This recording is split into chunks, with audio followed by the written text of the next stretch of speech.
Présent également au Ghana et au Niger, le groupe familial Marina Market reçoit un soutien financier de taille pour son expansion au Burkina Faso, pays où il compte 4 supermarchés à Ouagadougou et 1 à Bobo-Dioulasso.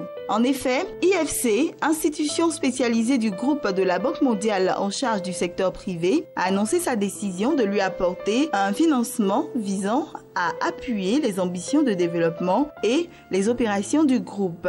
Il s'agit d'un investissement de 800 000 € qui permettra de créer de nouveaux emplois et de promouvoir les infrastructures de commerce de détail moderne au Burkina Faso, où les structures de cette nature ne sont pas encore bien développées.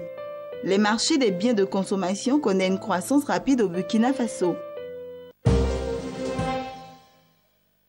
La nouvelle était attendue, mais elle n'était pas moins sévère pour Sifka, groupe agro-industriel ivoirien leader dans le domaine du caoutchouc, de l'huile de palme et du sucre. En raison de la baisse vertigineuse des cours du caoutchouc, passé de 2,1 $ le kilo en début d'année 2014 à 1,5 $ en fin d'année, le géant ouest-africain de l'EVA SIPH, détenu à 55,6% par Sifka et à 21,3% par le pneumaticien français Michelin, a annoncé le 30 avril de très mauvais résultats pour 2014. Le chiffre d'affaires a reculé de 30,5%, passant de 326,2 millions d'euros à 226,7 millions d'euros. Un recul dû entièrement à l'évolution des prix puisque, en volume, les ventes ont légèrement augmenté, plus 1% à 164 400 tonnes.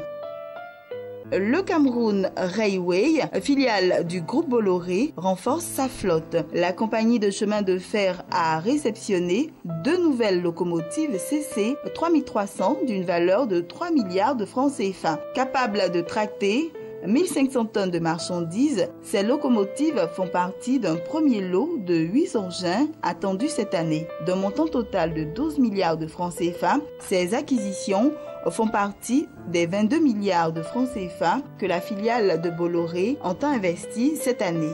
Ce plan d'investissement comprendra également la réhabilitation du matériel roulant et de certains tronçons de la voie ferrée, ainsi que la modernisation des systèmes d'information.